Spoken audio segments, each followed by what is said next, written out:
by far and away, survey after survey, tax issues seem to be front and center for most family business owners.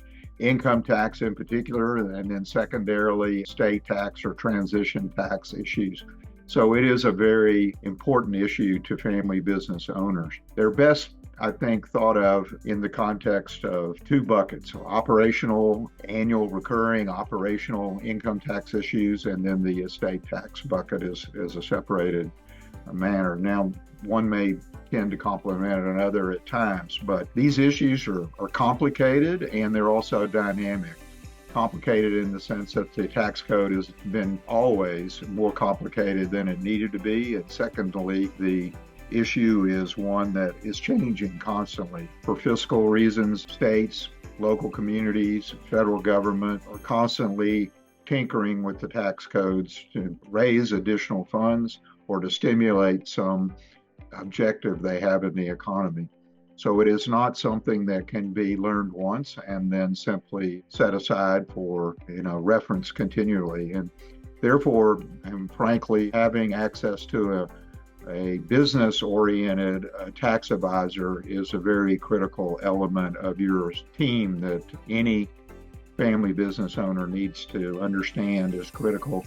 And much like going to see your family doctor, you need to visit with that individual on a regularly scheduled basis, certainly annually, in order to have a checkup, a review, and determine what's changed, how will that affect my business in the coming year, rather than after the results are already baked in and the tax liability, therefore, is already cast in stone.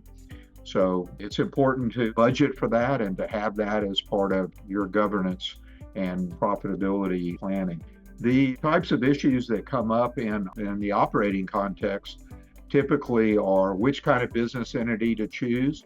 By far and away today, most family businesses are cast in a pass-through entity, a S corporation, a limited liability company, or something of that type. All of those have pluses and minuses, and so tailoring the individual business to the right legal entity choice is important, not only from a tax point of view, but also from a liability point of view. Equally important in that context is managing that chosen legal entity properly so it's respected. The types of issues as well that come up in the operating liability are related to, most particularly to, are the expenses that are in the business customary and ordinary for that type of business? Will it pass IRS review or state tax review and not be deemed to be an expense which is really personal and therefore not deductible? That needs to be understood. Whether or not audits are occurring frequently or not, there's always a risk of a major tax liability resulting from a inappropriate deduction. The other item is from a capital investment point of view, CapEx. There are many accelerated options that can greatly reduce tax liabilities that need to be understood. And therefore, the analysis of what makes a good investment needs to be understood on an after-tax basis, not simply what looks like the best value, because whether a lease or owning an asset is better depends on tax liability rates and other things that can vary from one business owner to the next. So I think, again, an advisor, a financial professional can help you to do that after-tax analysis and make an appropriately correct comparison between the various options that might exist. Then secondly, the transition tax, the succession tax, the estate planning tax, whatever you want to call it, all of those issues are the second most important to all family business owners and their stakeholders. And there are many choices there too. Besides planning early, which is critical, to have time on your side, it runs a gamut of family limited partnerships to ESOPs or employee stock ownership plans to employee benefit trusts. There's a lot of ways to basically, with time and with the right vehicle, to engineer transition in a very tax favorable way. In the end, the goal is to get a step up in basis at a later date for whoever will be the benefactor of the ownership of the business at the least cost possible. And so whether it's gifting or any of the other vehicles that I just mentioned, it's an analysis of what will be the tax liability that's expected relative to the benefit gain. And so, again, these are complicated and dynamic issues, and Ferguson Alliance stands prepared to give you good referrals to any number of tax or otherwise related state and local excise tax advisors who are skilled in these areas and work with it every day. One of the issues that's coming up in 2025 related to estate tax is the tax exemption in 2025 is going to get cut by half. I think it's 13 million or 13.5 million now, and it's going to go down to 7.5 million in 2025.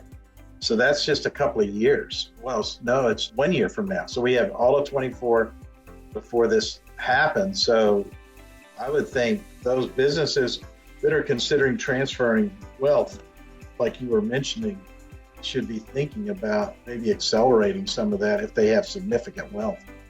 Very true. That they're transferring. So you used the word dynamic. Tax planning is very dynamic. It's dynamic because, quite honestly, of the regulations and the laws that just keep changing. It seems like they're always changing, and the change is typically targeted to high net worth individuals. And most of the high net worth individuals in this country are family business owners.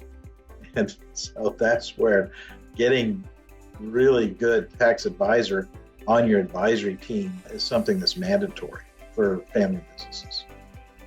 And state and local taxes also become much more aggressive, some states considerably so, and those rules are quite different and vary from community to community, and simple operating decisions sometimes can be much more advantageous or much more of a disadvantage in terms of that liability. And many business owners, family business owners in particular, seem to be less sensitive to those issues than they are to what's going on at the federal level. I think that's true. I also think, though, that if you have an active family business, in other words, you're no longer active in the family business, but you're active family business generating income, you want to consider the tax implications, but you don't want to, in my mind, I don't think you want to put those ahead of the strategic advantages of some of your decisions that you're making. Sometimes a decision for the business has a higher strategic value and need than the tax value. And I know we've gotten into conversations with owners about that, oh, well, I can save some taxes. Yeah, but if you save taxes, you're going to give up the opportunity to grow your market share here, or whatever the example may be. So you constantly have to be balancing the business needs and business opportunities against your tax strategies. And hopefully you just have to find a happy medium to balance that. A lot of owners, they complain after they've enjoyed a year or two of wonderful growth, not just in revenue, but in value or in profits. And then they start complaining to their tax advisors of, why is my tax bill so high? Well, you're paying more taxes because your business is performing better, and so they go, I don't want to do that. Well, that's the nature of how it works, right? The better you're producing profits, your taxes are going to go up in absolute dollars. Yes, and sometimes business owners will make the mistake of making an investment in a capital asset because they're going to get an accelerated write-off, but the tax savings are not enough to compensate them for the reduction in their liquidity or other issues. Great point. Or the risk of making that capital investment. I've had some here recently make these big investments in real estate, a commercial building. Well, the commercial building market is in the tank. Right. And now they're regretting it, saying, oh, well, I did this because I wanted to accelerate some tax write-offs, and now, operationally, it's really pulling me down. I've got this big office building that's now nothing more than a boat anchor, holding me back versus rocket fuel to propel me forward. But I was able to get the tax right. Right. They feel proud about that, but they don't realize they're not doing the forward planning, what it's going to do to their cash flow after they get the tax savings. There are different challenges sometimes in businesses. For example, distribution, you have high transactional activity And they don't appreciate always their sales staff in particular, that where title transfers could create a whole different result. I've seen one state that has no income tax inadvertently start creating an income tax liability to another state because they're transferring title in that other state, and the other state then recognizes that it's happening, and all of a sudden they have a big tax bill they didn't even know they had. Yeah. They, oh, I'm in Texas. Well, no, when you made the sale, you transferred it in Louisiana. Yeah, right. Yep. That's a rude awakening sometimes. Yeah.